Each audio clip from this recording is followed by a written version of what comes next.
Good morning. आज जो है मैं थोड़ा-सा आज से हम कुछ लेक्चर्स की सीरीज़ इसमें देखेंगे, मतलब हम लोग प्रैक्टिस क्वेश्चन किया करेंगे। मैं मतलब आपको यहाँ से बना कर के वीडियोज़ भेजूँगा और आप उन वीडियोज़ को देख कर के एक तो अपना नॉलेज बढ़ाएँगे, उसके ऊपर से आप लोग इस तरीके के प्रैक्टिस क्वेश्चंस करेंगे। मैंने बहुत सारे क्वेश्चंस दे रखे हैं आपको, हालाँकि आंसर भी दिए हुए हैं, परंतु आप चेक करेंगे कि आपको कितने क्वेश्चन उनमें से आ रहे हैं अपने आप से। तो छोटे-छोटे वीडियोज़ विद एक्सप्लेनेशन मैं आपको भेजा करूँगा। आपको कहीं पे प्रॉब्लम आती है तो डेफ़िनेटली आप मुझे पूछ लिया कीजिए, क्योंकि अब टाइम कम है हमारे पास। 22 तारीख को हमारा मिशन शतक की दूसरा एग्ज़ाम है और इसके लिए आप में से कुछ बच्चे ऐसे भी थे जो कि बिल्कुल मेरे को उम्मीद थी कि बॉर्डर लाइन में रहे होंगे। उन लोगों को भी इस बार मिशन शतक के टॉप 10 बच्चों में आना है और जो हमारे 2 बच्चे आए हुए हैं उन लोगों को भी बहुत धमाकेदार तरीके से पहली और दूसरी पोजीशन बच्चे लेकर के आनी है। तो इन शुभकामनाओं के साथ आज का पहला वीडियो मैं शुरू कर रहा हूँ। आप लोग मेरे वीडियो से अपने नोट्स भी बना सकते हैं और इसके बाद इनको तो वीडियोज़ को बार-बार देखना आपको ज़रूरी है। तो चलिए पहला तकरीबन ये 8-10 क्वेश्चनों की सीरीज़ है। इसमें देखिए हमने लिख दिया हुआ है कि बंद ऊर्जा किसकी सबसे अधिक होती है। पहले प्रश्न में तो खैर मैंने उत्तर ही दे दिया कि एस की सबसे अधिक बंद ऊर्जा होती है, एस ई की उसके बाद और टी ई की और ओ की। तो ये बंद ऊर्जा क्या है बच्चों, देखो ये एक एस है और ये दूसरा एस है। इसके बीच में जो ये बंद बना हुआ है, अगर मैं इसको तोड़ना चाहूँ तो इसके लिए मुझे कितनी ऊर्जा लगानी पड़ेगी, ठीक है ना। इस कंसेप्ट को समझने के लिए ईजी सी बात है।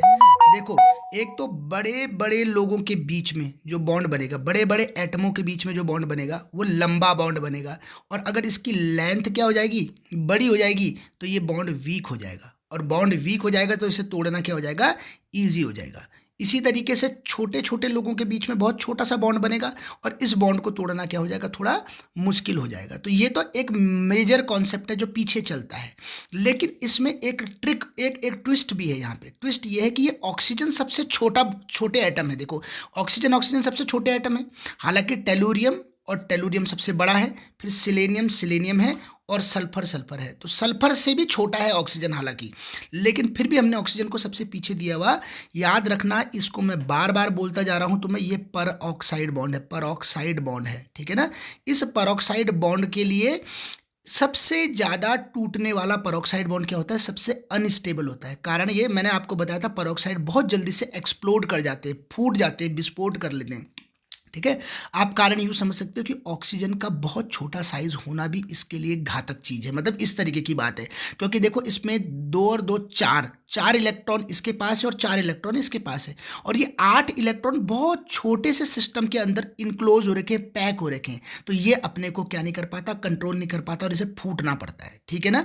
उसकी जगह अगर सल्फर को देखो तो ये थोड़ा बड़ा है, इस कारण इसमें भी 4 और 4 8 इलेक्ट्रॉन है, लेकिन ये 8 इलेक्ट्रॉन समहाउ मैनेज हो जाते हैं बच्चों। तो इस तरीके से आप लोगों ने सबसे पहला कंसेप्ट ध्यान रखना है।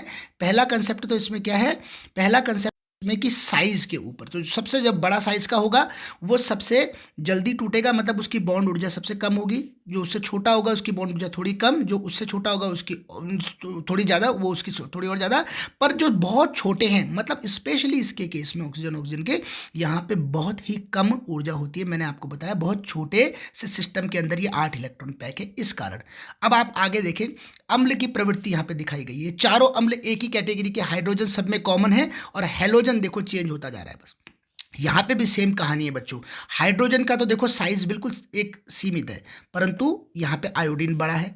यहाँ पे देखिए ये क्या है, हाइड्रोजन तो सीमित है लेकिन ब्रोमीन थोड़ा आयोडीन से छोटा, लेकिन ये यहाँ पे देखिए क्या है, हाइड्रोजन तो अपने साइज का ही है मगर क्लोरीन जो है थोड़ा ब्रोमीन से भी छोटा, और यहाँ पे हाइड्रोजन तो अपने ही साइज का है लेकिन फ्लोरीन भी बहुत छोटा है। तो इसके हिसाब से अगर देखें तो सेम कंसेप्ट बनता है, जैसा अभी कहा था कि जो बड़ा है वो टूटने में आसान होगा, ये थोड़ा मुश्किल होगा, ये और मुश्किल होगा, और ये बहुत मुश्किल होगा। लेकिन आप लोग समझिए, हमें पूछा गया अम्ल की प्रवृत्ति, जब ये टूटेगा तभी तो ये H बाहर निकलेगा H+ के रूप में, और जब तक H+ बाहर नहीं निकलेगा तो वो अम्ल कैसे कहलाएगा। इसका मतलब ये आसानी से टूट जाएगा, इसका मतलब ये सबसे स्ट्रॉन्ग अम्ल है। क्या है, स्ट्रॉन्ग एसिड है।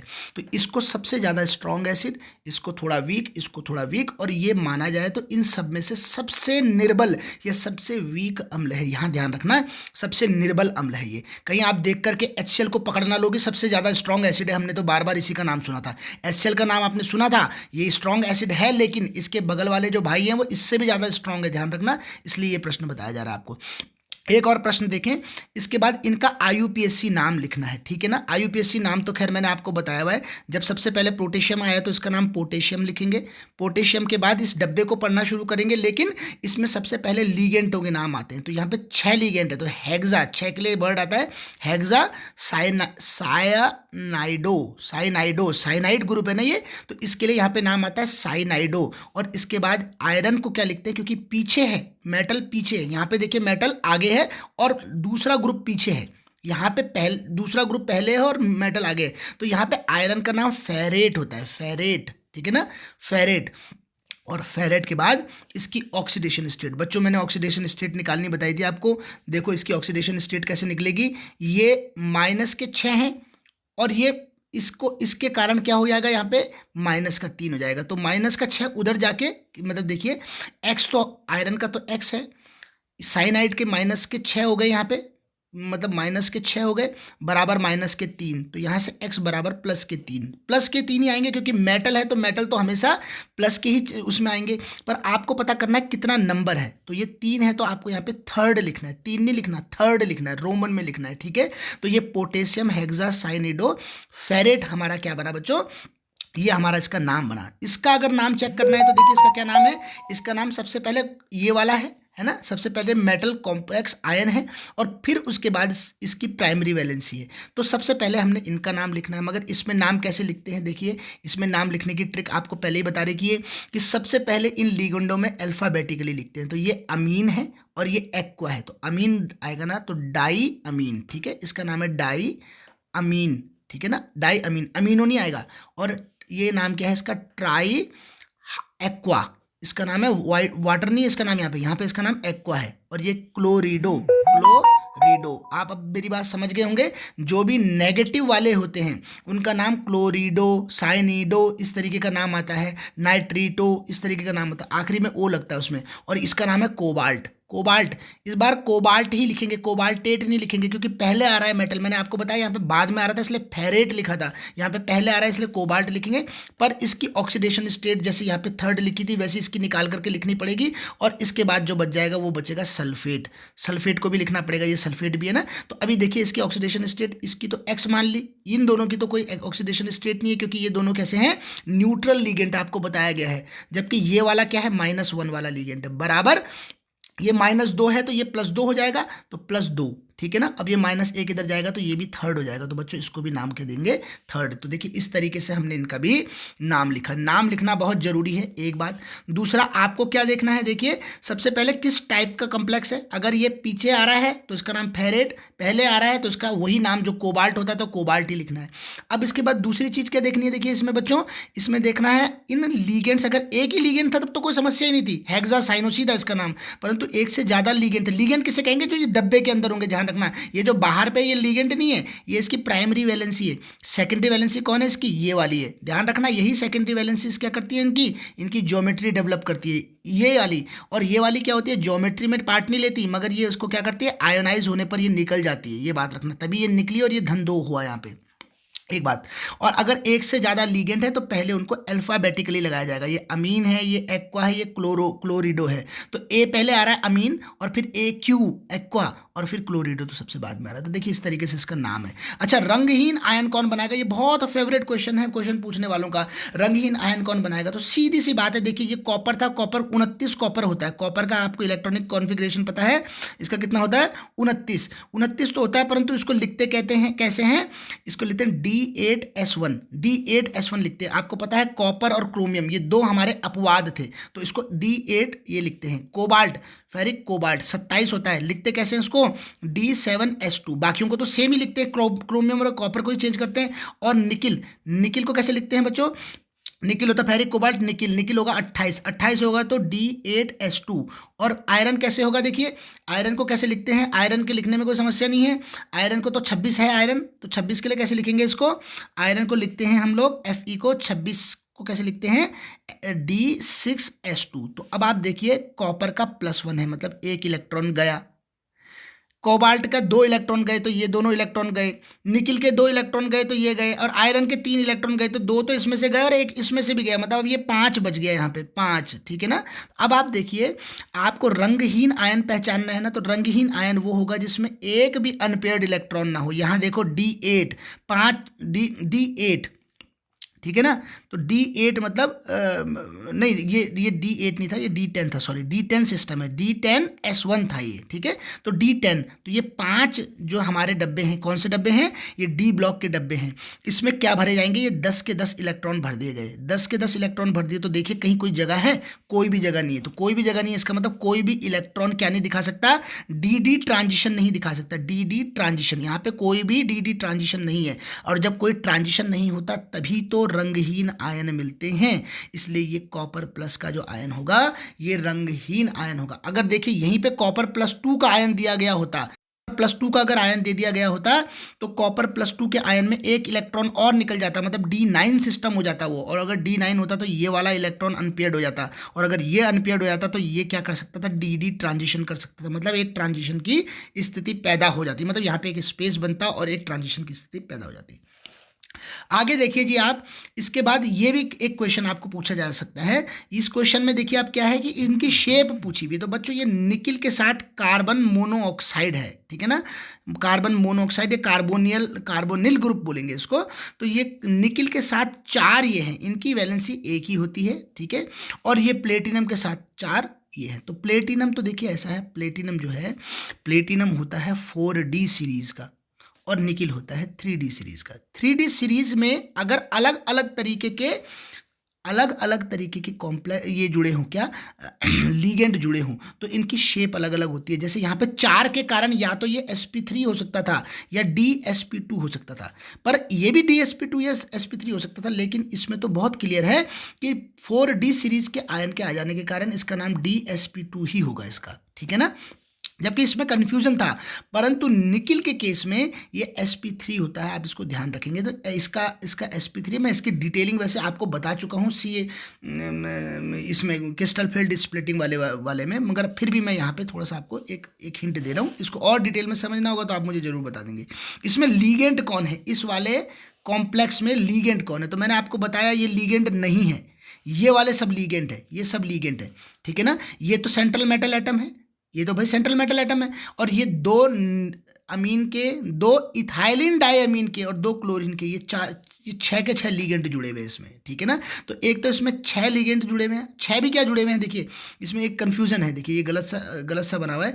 EN जो होता है ये बाइडेंटेड लीगेंड है, ये देखिए किस तरीके का लीगेंड है, ये एक बाइडेंटेड लीगेंड है बच्चों, इसको ध्यान रखना, एक बाइडेंटेड लीगेंड है इथाइलिन डाइअमीन। तो बाइडेंटेड लीगेंड एक, और ये 2, ये और ये दोनों मोनोडेंटेड लिगेंड, ये है मोनोडेंटेड लिगेंड, ये एक तरफ से जुड़ते हैं ये दोनों, और ये वाला 2 मुंह से जुड़ता है। इथाइलिन डाइअमीन नाम है ना इसका, इथाइलिन और डाइअमीन, ये NH2 यहाँ पे लगता है, तो ये इधर से जुड़ता है ऐसे करके, ठीक है।